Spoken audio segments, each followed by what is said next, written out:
नमस्कार छात्रों, आज हम कक्षा 8वीं से हिंदी पाठ्य पुस्तक से पाठ क्रमांक 4 श्रद्धा और प्रयास काका कालेलकर द्वारा रचित पत्र का अभ्यास करने वाले हैं। काका कालेलकर का मैं परिचय कर देती हूँ। एक मराठी भाषी होकर काका साहेब ने हिंदी की भी सेवा की है। इन्होंने अपने देश विदेश की अनेक यात्राओं के बड़े रोचक संस्मरण भी लिखे हैं। गांधी विचार के प्रचार प्रसार पर भी इन्होंने अपना अनुपम कार्य किया है। इन्हें 1964 में भारत सरकार द्वारा पद्म विभूषण की उपाधि से अलंकृत भी किया गया है। इनकी प्रमुख कृतियां हैं महात्मा गांधी का स्वदेशी धर्म, राष्ट्रीय शिक्षा का आदर्श, ये हिंदी में है, स्मरण यात्रा, लोकमाता, ये मराठी में है, और आगे है हिमालयोनो प्रवास और जीवनानो आनंद, ये गुजराती में उन्होंने लेखन किया है। गद्य संबंधी मैं कुछ कहना चाहूँगी। प्रस्तुत पत्र में काका कालेलकर जी ने महात्मा गांधी जी के विचार, चिंतन, सिद्धांत निष्ठा आदि का बहुत सुंदरता से वर्णन किया है। इनका कहना है कि श्रद्धा, बुद्धि, समझ, अनुभव, सत्यनिष्ठा आदि गुण ही जीवन को सफल बना सकते हैं और अपने लक्ष्य तक पहुंचाने का कार्य कर सकते हैं। सबसे पहले छात्रों, पत्र किस तरह से होना चाहिए, ये बात भी उतनी महत्वपूर्ण है। पत्र लेखन एक लेखन की लोकप्रिय विधा है, ये आप सबको पता ही होगा।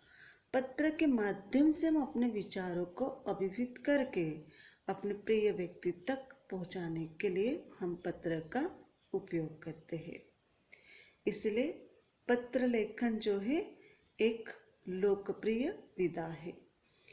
इनके माध्यम से पत्र पाने वाले को लक्ष्य कर लेखक अनेक ज्ञानप्रद बातें पाठकों तक पहुंचा देता है। जिस तरह से महात्मा गांधी, अब्राहम लिंकन, रविंद्रनाथ ठाकुर जैसे कई महान व्यक्तियों द्वारा लिखे गए जो पत्र हैं वो विश्व की धरोहर बन गए हैं। पूरे विश्व में इनके ये पत्र जो हैं पढ़े जाते हैं और अपना जीवन लक्ष्य में इनका उपयोग किया जाता है। प्रस्तुत पाठ में भी प्रसिद्ध लेखक काका कालेलकर ने अपनी पुत्री शांति को श्रद्धा और प्रयास के बारे में बताते हुए जीवन को सफल बनाने वाले गुणों का परिचय पत्र के माध्यम से किया है। तो छात्रों, आप पाठ्य पुस्तक लीजिए, पाठ क्रमांक 4। मैं पाठ को पढ़ती हूँ। पत्र किस तरह से लिखा गया है और अपने विचारों को किस तरह से वहाँ पर प्रस्तुत किया गया है, ये मैं जब वाचन करूँगी तो आपको ध्यान से सुनना है ताकि आपको समझ में आ जाए कि हम अपने पत्र लेखन को कितना समय सूचकता के साथ अपने विचारों को क्या कर सकते हैं, प्रकट कर सकते हैं। चिरंजीवी प्यारी पुत्री शांति, तारीख 21/12/67 का पत्र मिला। इसमें भी अपना कोई विचार, अनुभव या निर्णय नहीं है। एक ही विषय का उल्लेख है। जो कुछ भी हम करें समझ बूझ कर करें। यह नसीहत अच्छी है। नसीहत यानी उपदेश। पूज्य बापूजी भी कहते थे, मनुष्य का जीवन कर्ममय हो। कर्ममय हो यानी काम करने में रत हो, किंतु साथ साथ विचार भी हो। बापूजी के जर्मन जू दोस्त केलनबैग बापूजी से कहते थे, आपके हर एक काम के पीछे स्पष्ट विचार, चिंतन और सिद्धांत निष्ठा होती ही है। क्षण क्षण ऐसी नित्य जागरूकता देखकर ही हम आश्चर्यचकित होते हैं। यहाँ पर कहने का तात्पर्य इतना ही है इन पंक्तियों के माध्यम से कि मनुष्य को अपना जीवन जो है उसे सुंदर बनाना होगा या अपने लक्ष्य तक पहुंचाना होगा तो हमें क्या करना है, अपने काम में पूरी तरह से कार्यरत होना चाहिए।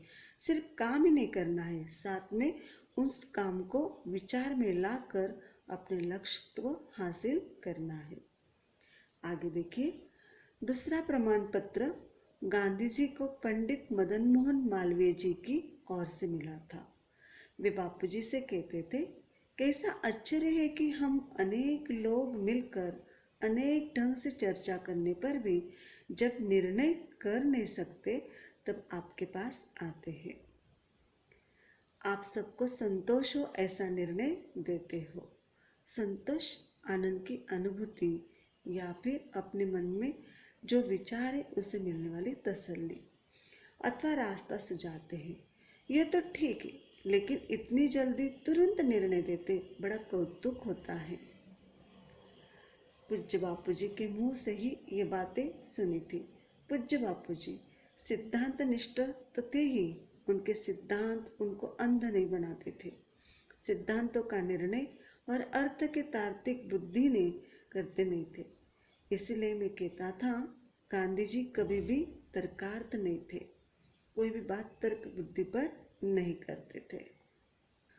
तुम्हारे पत्र हमेशा प्रश्नार्थक ही होते हैं, लेकिन तुम्हारे प्रश्न सुंदर ढंग से रखे जाते हैं। प्रश्न में आसपास का वायुमंडल उपस्थित करके ही प्रश्नों को सजीव किया जाता है। इसलिए प्रश्न की चर्चा करने में आनंद आता है और विचार विस्तार से लिखने की भी इच्छा होती है। यहाँ पर उन्होंने अपने जीवन सिद्धांत जो होते हैं, जीवन के प्रति जो सिद्धांत होते हैं, जो निष्ठा होती है, उसे अंध नहीं करते हैं। तो अपने जो निर्णय होते हैं उन्हें तर्क में ना करते हुए कार्य के रूप में करें तो शायद वो क्या हो सकते हैं, विस्तार से परिपूर्ण हो सकते हैं। श्रद्धा, बुद्धि, समझ, अनुभव, कल्पना, ये क्या है, अभियुपगम आदि बातें अपनी अपनी दृष्टि पेश करती है, किंतु जब हम जीवन दृष्टि को प्रधानता देते हैं, प्रधानता देना प्रमुखता, तब इन सभी का आप ही आप सामंजस्य हो जाता है। सामंजस्य हो जाता है यानी उपयुक्तता हो जाती है। जीवन की एक ऐसी सर्वमंगलकारी तत्व है जिसमें सब शुभ दृष्टियों का अभयदान है। सामंजस्य और समन्वय, सामंजस्य यानी उपयुक्तता और समन्वय यानी संयोग, ये जीवन का सच्चा व्याकरण है। अगर हमारे पास सामंजस्य विचार हो गए और उन सामंजस्य विचारों को समन्वय करने का हमें अंदाज हो तो क्या हो सकता है, हमारा जीवन जो है बिल्कुल सही मायने में जीने का अंदाज हमारे पास हो सकता है। छोटी छोटी बातें हैं, लेकिन जीवन के और प्रति किस तरह से जिया जा सके ऐसे इस पत्र के माध्यम से बताया गया है। आगे सुनिए छात्रों, अगले पन्ने पर चलते हैं। उन्नत जीवन के लिए मनुष्य को बुद्धि से आगे जाना है, इसमें शक नहीं, लेकिन आगे जाने के लिए उसे पासपोर्ट तो बुद्धि से ही लेना चाहिए। बुद्धि ने जिस रास्ते को हीन, गलत और त्याज्य बताया है, त्याज्य यानी यहाँ पर उसका अर्थ है छोड़ना या त्याग करना, उस रास्ते को तो तुरंत छोड़ ही देना चाहिए। जब बुद्धि कहती है कि फलाने रास्ते से जाने से लाभ है या हानि है, तो मैं जानती ही नहीं, क्योंकि मेरी पहुंच उस दिशा में, उस क्षेत्र में नहीं है। इसलिए मैं तुम्हें उस रास्ते को आजमाने की अनुमति देती हूँ, आशीर्वाद भी देती हूँ। मुझे वहाँ न ले चलो, क्योंकि मेरी मदद वहाँ न होगी। तब हम गूढ़ क्षेत्र में प्रवेश करते हैं, गूढ़ क्षेत्र में प्रवेश करते हैं जिसका हम अंदाजा भी नहीं ले सकते हैं। वहाँ श्रद्धा ही मदद कर सकती है। शायद बात सही होगी, शायद कुछ मिलेगा, प्रत्यय जो है हमारा निष्फल नहीं होगा। ऐसे भाव से प्रवृत्त होना यानी श्रद्धा का सही रास्ता है। समझ में आया? जब श्रेष्ठ लोग कहते हैं और मेरा मन भी उसी और झुकता है, तब वह चीज़ जरूर सही होगी, ऐसा मानने की, ऐसे मनाने की तरफ अनुकूल झुकाव यही है सच्ची श्रद्धा का रास्ता। ज्ञान के कई क्षेत्र हैं छात्रों, जिसमें श्रद्धा की मदद के बिना यात्रा का प्रारंभ ही नहीं हो सकता। किंतु जो आदमी श्रद्धा को ले बैठता है और यात्रा का कष्ट नहीं करता, उसे क्या मिलने वाला है। श्रद्धा के बिना ज्ञान प्राप्त नहीं होता, और केवल श्रद्धा से भी नहीं होना। तो क्या चाहिए? चाहिए ज्ञान प्राप्ति के लिए प्रयत्न होने चाहिए। जब तक हम प्रयत्न नहीं कर पाएंगे तब तक हमें रास्ता नहीं मिलेगा। इसलिए यहाँ पर सिर्फ श्रद्धा होना, श्रद्धा यानी कि मैं विश्वास कि मैं करने वाला हूँ। इस तरह से काम पर, किसी काम पर अगर हमारी श्रद्धा बैठ जाती है तो उतने में काम नहीं चलने वाला है। उस बात के लिए, उस कार्य के लिए जो हमने ज्ञान प्राप्त किया है, उस ज्ञान के लिए हमें क्या करना है? प्रयत्न करना है। जब तक हम प्रयत्न नहीं करते हैं तब तक हमारा प्रयोग और कसौटी करने की तत्परता जो होती है, उसमें सत्य पारायणता से ही वही कर सकेगा। सत्य पारायणता यानी क्या? मुँह सिद्धि कहा जाता है उसे। सत्य पर अडिग रहना, जो निर्भय और प्राणवान है। इसके लिए संयत इंद्रिय होना जरूरी है। संयत इंद्रिय होना यानी इंद्रियों को वश में रखना। श्रद्धावान लभते ज्ञानम तत्पर, संयंत्रिय। अब कहो तर्क, बुद्धि, समझ, श्रद्धा, कल्पना और अभ्युपगम, इसमें कोई विरोध नहीं है। अभ्युपगम का अर्थ है पास जाना। मनुष्य के अनुभव और साक्षात्कार भी एकांगी हो सकते हैं और वचन सत्य भी हुए हैं। मनुष्य के जो अनुभव है और जो साक्षात्कार है, ये एक क्या है? एकांगी हो सकते हैं, और वचन सत्य होते हुए भी सत्य को परिपूर्ण से व्यक्त करने में असमर्थ भी हो सकते हैं। इसीलिए छात्रों, धर्म ग्रंथों का, ऋषि वचनों का और महावाक्यों का अर्थ समय समय पर व्यापक होता आया है। इनके आधार पर मनुष्य अपने जीवन के रास्ते ढूंढता है और आगे जाने का प्रयास करता है। अंतिम सत्य अर्थात परम सत्य समझने में भी क्रम विकास पाया जाता है। जहाँ अति श्रद्धा है, वहाँ गुरु के वचनों का व्यापक अर्थ करते भी शिष्य डरता है। कभी कभी गुरु लोग शिष्यों की ओर से अति श्रद्धा का ही अपेक्षा रखते हैं।